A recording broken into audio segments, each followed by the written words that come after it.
Procedures on chemical practical on determining the lipid content of food. Materials: food sample, brown paper, Sudan III stain, beaker, forceps. Procedure: cut a small piece of the food sample and place it on a piece of brown paper. Add a few drops of Sudan III stain to the food sample. Use the forceps to spread the stain around the food sample. Wait a few minutes for the stain to dry.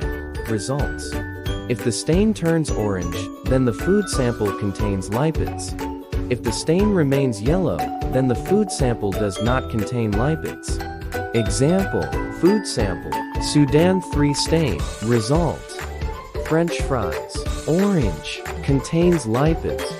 Boiled chicken breast, yellow, does not contain lipids. Drive spreadsheet export to sheets.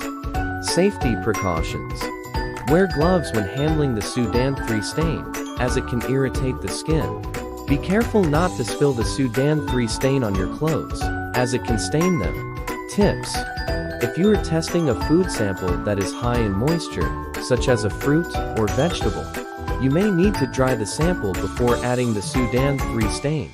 If you are testing a food sample that is low in lipids, you may need to use more Sudan III stain.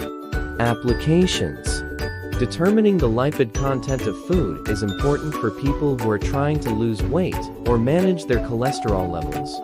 Determining the lipid content of food is also important for food manufacturers, as it helps them to develop healthy and nutritious food products.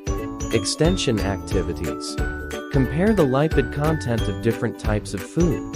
Investigate the effect of cooking methods on the lipid content of food.